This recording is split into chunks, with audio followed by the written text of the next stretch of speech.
BJP सरकार बनी है जब से, तब से परेशानी काट रहे हैं हम लोग। सरकार पिछले 2 साल से बेरोजगारी के आंकड़े ही नहीं बता रही है और बेरोजगारी इतनी बढ़ गई है कि हमारी वैकेंसीज भी नहीं निकल रही, जिसके कारण हमारा बहुत लॉस हो रहा है। 2 रुपये 1 किलो शक्कर पे बचता था, अभी वो 2 रुपये भी नहीं बचता। तो उसमें शक्कर भी महंगी हो गई, हर चीज़ महंगी है। महंगाई तो इतनी है कि बताते नहीं आता। पानी का पहले 80 रुपये बॉटल आती थी, अभी 110 रुपये बॉटल पेटी दे रहे हैं। महंगाई का हो गई, पहले हम लोग को बदनाम था, इसमें हम लोग कमा लेते, अब इस पे 18% GST लगा दिए हैं। 18%।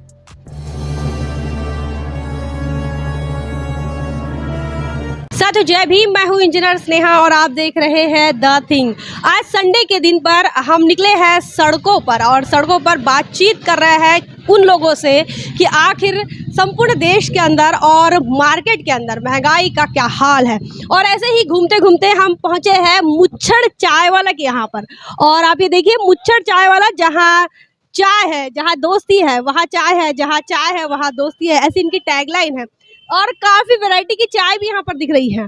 जब हमने मुच्छड़ चाय वाला को मिलने की कोशिश की तो हमें लगा कि हो सकता है कि कोई राजस्थान से मुच्छड़ आदमी होगा, हट्टा कट्टा होगा, लेकिन यहाँ पर आप देख सकते हैं एक हमारे तुम्हारे जैसा हम उम्र लड़का जो है वो इस चाय की दुकान को लेकर एक ये नेहरू चौक है गोंदिया का और मार्केट प्लेस है। आप देख सकते हैं आसपास काफ़ी सारी दुकानें हैं छोटी मोटी, और ऐसे में ये मुच्छड़ चाय वाला भी यहीं पर है। तो इस नेहरू चौक के मुच्छड़ चाय वाला से आज हम बातचीत करेंगे। सबसे पहले तो ये जो आपने चाय का जो ये कंसेप्ट लिया, ये कहीं मोदी जी जैसा तो नहीं लिया? नहीं, बिल्कुल नहीं। ये अपना खुद का है और खुद का विचार था, खुद का ही सब कुछ था। क्या नाम है आपका? संगदीप मेश्राम। संगदीप, ये आपने बिजनेस में जाने का क्यों सोचा? नौकरी वोकरी पढ़ाई लिखाई तो मुझे लगता है अच्छी खासी हो गई होगी। पढ़ाई लिखाई तो हुई है, वैसे फर्स्ट ईयर तक पढ़े, 12वीं पास फर्स्ट ईयर तक है, लेकिन उसके बाद नौकरी का कोई चांस नहीं लगा तो ट्राई किए। तो बिजनेस में ज़्यादा इंटरेस्ट था, बिजनेस की पढ़ाई किए कॉमर्स करके, तो फिर उसी में ज़्यादा इंटरेस्ट बढ़ा तो उसी को करने लगे, कंटिन्यू किए। भाई साहब जो है पढ़ाई करते करते उनको लगा कि भाई नौकरी का कुछ होना जाना है नहीं, और इसलिए उनको लगा बिजनेस में चले जाना चाहिए। तो कैसी चल रही है रोजी रोटी? अभी तो ठीक ठाक ही है, बट महंगाई ज़्यादा है थोड़ी। चाय जो है आपका, चाय का सबसे कम जो रेट है वो 5 रुपए है, और मैंने देखा है हर जगह अभी जो रेट है हर चीज़ के बढ़ गया है। जहाँ तक दूध पर भी GST लगी है, तो इसका मतलब ये है कि हर चीज़ जो है थोड़ा थोड़ा महंगा हो गया है। आपकी चाय इतनी सस्ती क्यों है? वैसे चाय तो मैंने पी है, चाय काफ़ी टेस्टी है। चाय तो हम दिल से पिलाना चाहते हैं इसलिए सस्ती है। हम पैसे नहीं कमाना, हमें बस लोगों की सेवा करना है, ऐसा समझो। अच्छा, देश के अंदर जो महंगाई का हाल है उसका कितना असर आप देखते हैं? हालांकि सिर्फ चाय पर नहीं, बाकी और भी चीज़ों पर सभी चीज़ महंगी है। वैसे तो कुछ भी लेने जाओ तो हर चीज़ में 10 रुपये मार्जिन बढ़ गई, किसी में 10 रुपये 20 रुपये मार्जिन बढ़ गई, हर चीज़ में वही है। मार्जिन बढ़ने के वजह से रेट सबके रेट ज़्यादा बढ़े हुए हैं। जैसे 2 रुपये 1 किलो शक्कर पे बचता था, अभी वो 2 रुपये भी नहीं बचता। तो उसमें शक्कर भी महंगी हो गई, हर चीज़ महंगी है। महंगाई तो इतनी है कि बताते नहीं आता। ऐसा बहुत सारी चीज़ें महंगी हो चुकी है, उस वजह से थोड़ी दिक्कत है, लेकिन इस परेशानी में भी जी रहे जैसा है। ग्राहक कैसे आते हैं? ग्राहक तो आते हैं, थोड़े अच्छे ग्राहक आते हैं, थोड़े उम्र के आते हैं, बेउम्र के आते हैं, छोटे बच्चे भी आते हैं। जैसे आते हैं सब लोग आते हैं, तारीफ करके जाते हैं, अच्छी चाय है, ऐसा वैसा। अभी कमाई का कितना ऐसा लग रहा है कि कमाई हो रही है, नहीं हो रही है? नहीं, अभी महंगाई के समय में उतनी तो कमाई है नहीं। 100-200 रोजी रोटी निकल जाए बस, वही काफ़ी है। आने वाले समय में अभी आप यहाँ पर एक टपरी के हिसाब से लगाया है ये सारा जो सेटअप है, तो इससे प्रशासन जो है नगर पालिका का वो कुछ परेशान करता है? परेशान तो देखो कैसा अतिक्रमण की जगह है, आज ना कल हो, वो हमने ना लिए है ना कुछ। हम तो किराया भी देते हैं तो 10-20 रुपये वो जो होता है वो बनता है जो देते हैं।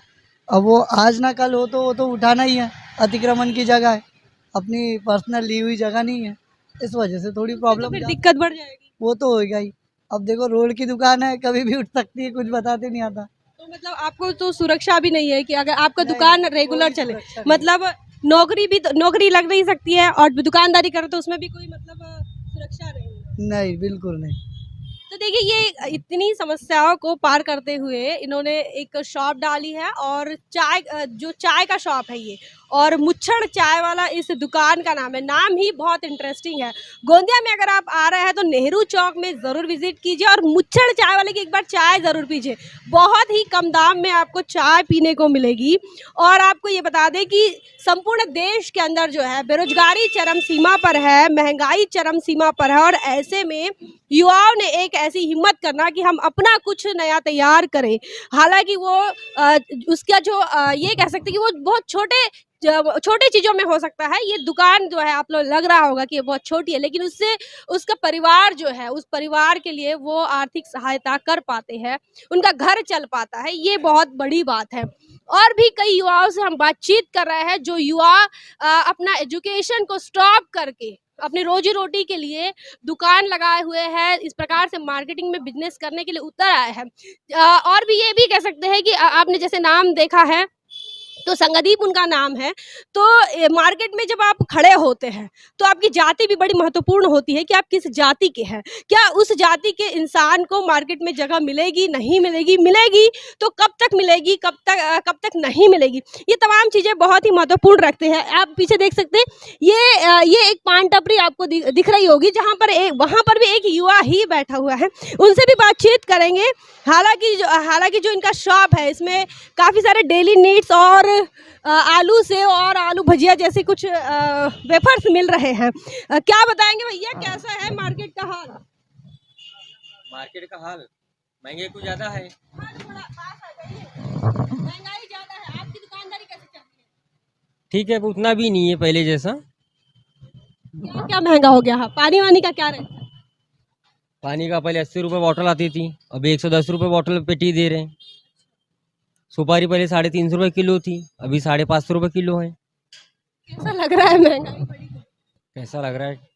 जैसे चल रहे चला रहे सब। कितने सालों से कर रहे हैं?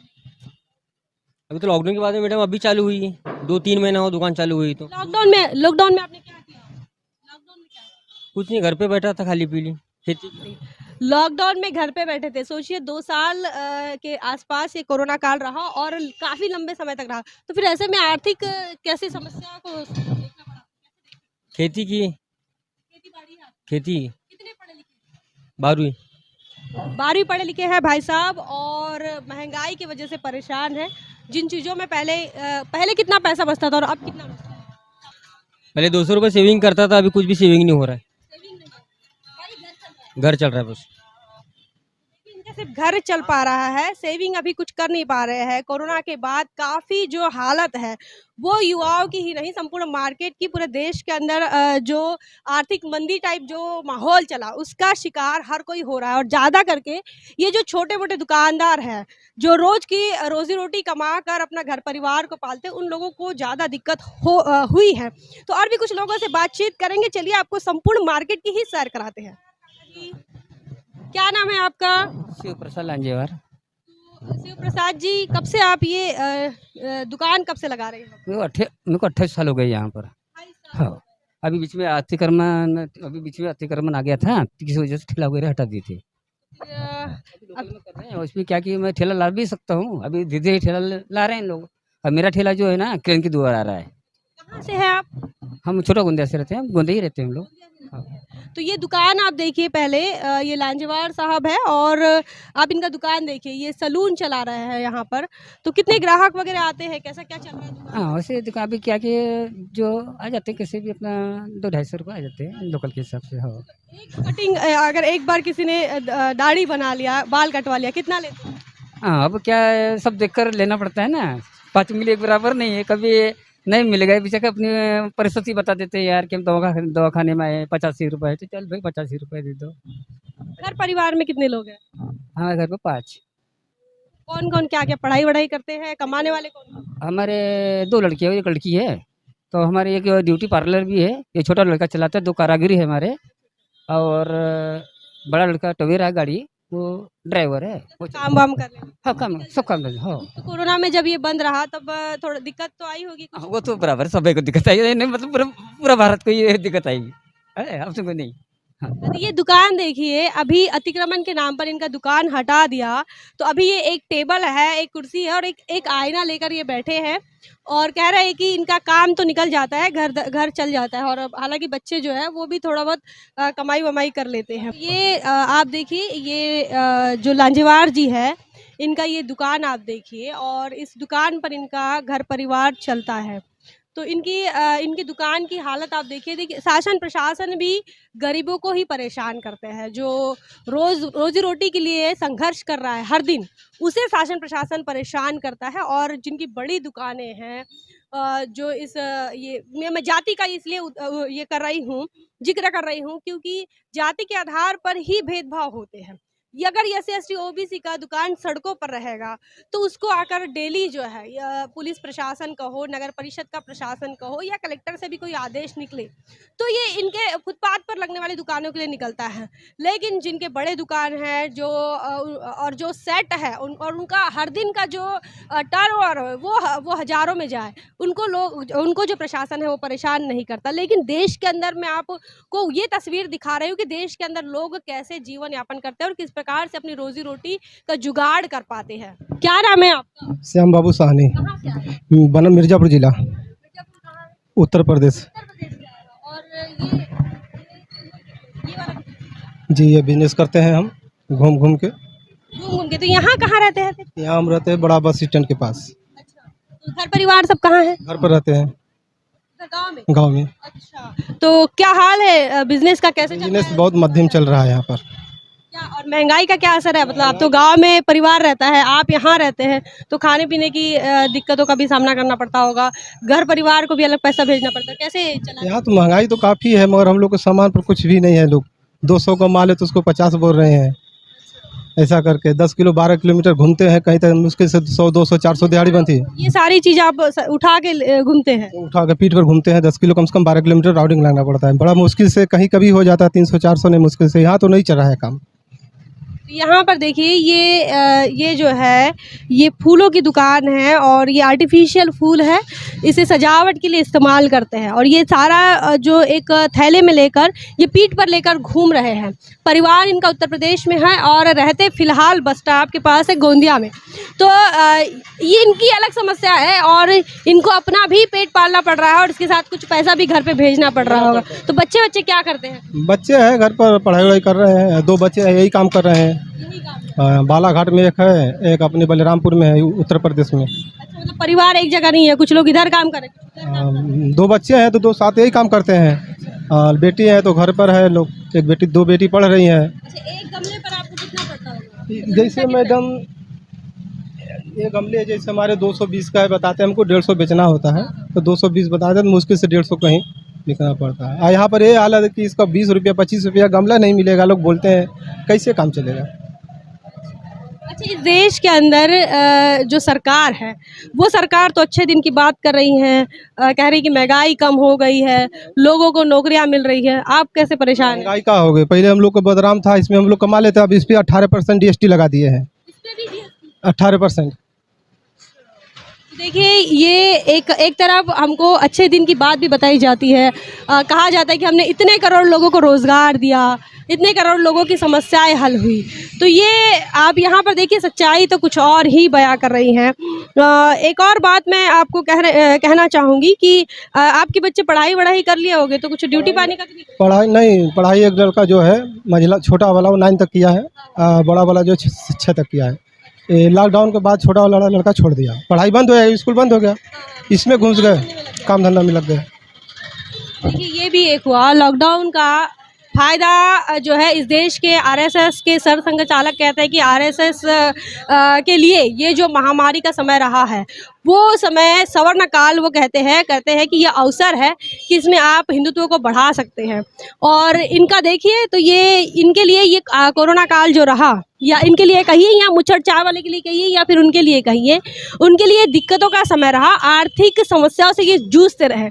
तो ये अलग इस देश की भाई क्या कह सकते हैं विडंबना है और ये कह सकते हैं महिमा भी है इस देश के अंदर कि लोग समस्या से जूझ रहे हैं और जो सरकार है वो अपने आप को कितने अच्छे दिन ला पाए उसको साबित करने के लिए एडवर्टाइज कर रहे हैं, एडवर्टाइजमेंट में पैसा खर्चा कर रहे हैं। मार्केट में हमें एक और जगह पर आए हैं जहां पर नारियल पानी मिल रहा है और ये दुकान है श्याम चावला जी की। तो श्याम चावला जी, ये दुकान तो किसी और का दिख रहा है, तो आपका हर दिन यहीं पर रहता है? हर दिन नहीं रहता यहाँ पर, कभी किसी चौक में, कभी किसी चौक में, कभी किसी चौक में, इस टाइप का अपना यानी ज़िंदगी बसर कर रहे हैं। रहने वाले कहाँ के हैं? रहने वाले हम तो खैर बालाघाट के रहने वाले हैं, पर यहाँ पर आके बसे हैं, 15-16 साल हो चुके हैं। अभी गोंदिया में ही रहते हैं। तो अभी क्या चल रहा है, कैसे चल रहा है दुकानदारी? दुकानदारी ठीक है, बढ़िया है, भगवान की दया से रोज़गार निकल जाता है। तो ये नारियल कितने का है? नारियल पानी यहाँ पर बिक रहा है अभी 50 रुपये बिक रहा है एक नग। महंगाई का कोई असर है? महंगाई का असर तो काफ़ी बहुत हो चुका है, यानी इंसान का पेट पालना बहुत मुश्किल हो चुका है अभी की तारीख में। तो आपके साथ कौन बैठते फिर दुकान पे? ये मेरा लड़का है, मेरा बच्चा है, साथ में रहता है, हाथ बंटवाता है। दुकानदारी ठीक चल रही है? बाजू में अस्पताल है तो नारियल पानी तो खूब बिकता होगा। अस्पताल की तरफ वहाँ लगाते हैं, मगर क्या है ट्रैफिक वाले थोड़े बहुत क्या इधर उधर करते रहते हैं, तो फिर कभी इधर कभी उधर ऐसे करके समय बिता रहा है आदमी। अच्छा, तो ट्रैफिक पुलिस की दिक्कत है। हम इनसे बात करेंगे। क्या नाम है भाई साहब आपका? मेरा राजू। राजू, कितना पढ़े हैं आप? 10वीं तक। अच्छा, आगे पढ़ाई क्यों नहीं की? धंधे का मन था। धंधे का मन था, इसीलिए राजू इन्होंने पढ़ाई नहीं की है। अब कैसा लग रहा है, आप काम कर रहे हैं तो महंगाई से कोई परेशानी या फिर कभी बिकता है कभी नहीं बिकता, ऐसा कुछ देखा आपने समय? अभी परेशानी तो बहुत है, धंधे पानी ठंडे है बहुत अभी। धंधे पानी ठंडे चल रहे हैं और मार्केट में अपने पिताजी के साथ हाथ बटाते हैं राजू। और राजू जो है वो रोजी रोटी के लिए ये नारियल पानी बेच रहे हैं। महंगाई को कैसे देखते हैं? महंगाई तो बहुत है ना मैडम, महंगाई के हिसाब से महंगाई इतनी हो चुकी है कि इंसान का गुजर जो है ढंग से चल नहीं पा रहा है। और पहले क्या है, मैं गोपाल दास अग्रवाल जी के सामने वहाँ चौक है, वहाँ दुकान में लगाता था, मगर वहाँ पर जो ठेले वाले गांव खेड़े वाले जो हैं वो रंगदारी दिखाते हैं और गुंडे वुंडे लाते हैं, तो वहाँ इसलिए मैं वहाँ दुकान नहीं लगा रहा हूँ अब। ये भी दिक्कत होती है दुकान लगाने में मार्केट में, क्योंकि बसना भी बहुत दिक्कत की बात है ना? नहीं, मार्केट में तो मेरी जगह थी अच्छी खासी, श्री गोपाल दास अग्रवाल जी के जस्ट सामने वहाँ चौक है, वहाँ चौक में मेरी दुकान लगती थी, मगर वहाँ एक ठेले वाला है जो कि कोई गांव में रहता है, वो वहाँ आ रहा है और मेरे को वहाँ रंगदारी दिखाता है, इसलिए मैं दुकान नहीं लगा रहा हूँ वहाँ। उस आदमी से मेरे को बहुत परेशानी है, वहाँ दुकान नहीं लगा दे रहा, वहाँ रंगदारी दिखाता है, इसलिए मैं इधर उधर करके अपना ज़िंदगी चला रहा हूँ। देखिए, महंगाई को लेकर तो आप ऐसा कह रहे हैं कि महंगाई बहुत है, लेकिन आप देखिए तो मोदी जी तो कहते हैं कि सारे अच्छे दिन आ गए हैं, सारी समस्याएं सुलझ गई है, तो कैसे आप महंगाई को कैसे कह रहे हैं कि बढ़ गई है?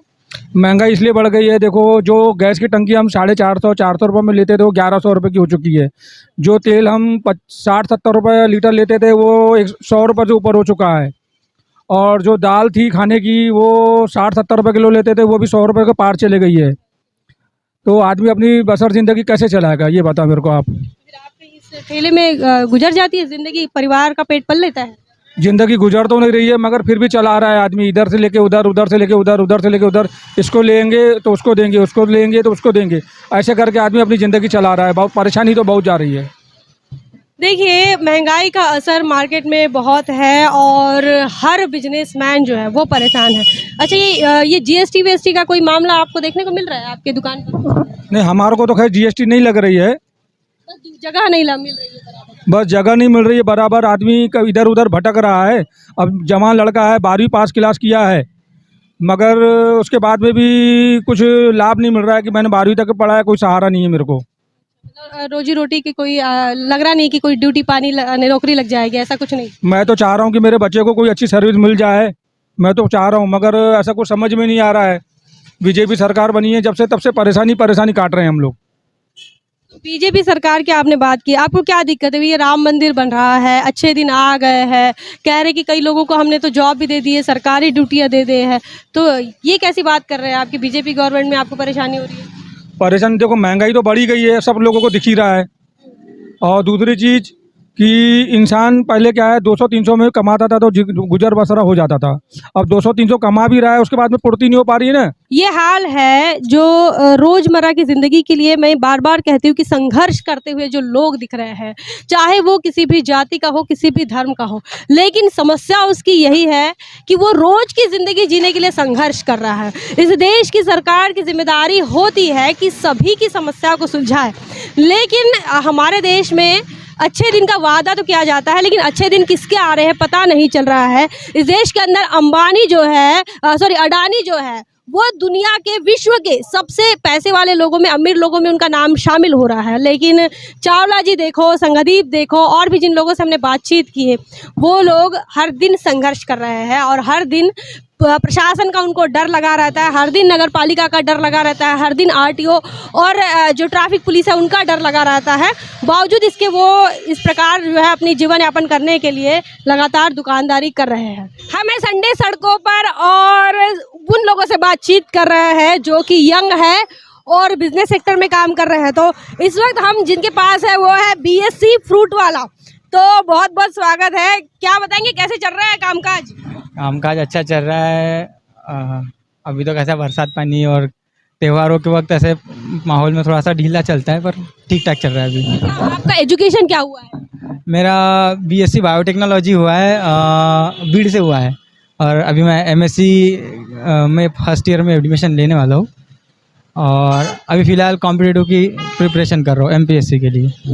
देखिए ये बीएससी इनका हो चुका है और एग्रीकल्चर डिपार्टमेंट से आते हैं, और फिर ये दुकानदारी करने का कैसे ख्याल आया? जैसे कि आप तो आप न्यूज़ रिपोर्टर है तो आप तो जानते होंगे कि सरकार पिछले 2 साल से बेरोजगारी के आंकड़े ही नहीं बता रही है, और बेरोजगारी इतनी बढ़ गई है कि हमारी वैकेंसीज भी नहीं निकल रही, जिसके कारण हमारा बहुत लॉस हो रहा है। और खाली पीली तो बैठ नहीं सकते क्योंकि हमारे पीछे हमारा पूरा परिवार रहता है, इसलिए फिर हमको ये काम करना पड़ रहा है। तो पढ़ाई भी चल रही है और काम भी कर रहे हो, तो और फिर आपने बेरोजगारी के आंकड़े भी बोले, तो मोदी जी तो बोल रहे हैं कि सबके अच्छे दिन आ गए हैं, रोजगार मिल रहे हैं, नौकरियां मिल रही, कैसा आरोप लगा रहे हो? अगर रोजगार उपलब्ध होता तो मैं आज रोड पर नहीं होता। और मैं इस चौल में बता रहा हूँ कि यहाँ पर ऑलमोस्ट जो है तो वो बेरोजगारी है, और ऐसा नहीं है कि हम कोई भी पढ़ा लिखा नहीं है। इस चौल में ऐसे आपको बहुत सारे युवा मिल जाएंगे जो पढ़े लिखे होने के बावजूद, उनके पास एजुकेशन होने के बावजूद, अच्छी तालीम होने के बावजूद, अगर वो अपनी उनको रोजी रोटी करने पे खाने के वांदे उनके, ऐसे उनकी परिस्थिति आ गई है, उनको काम करना पड़ता है।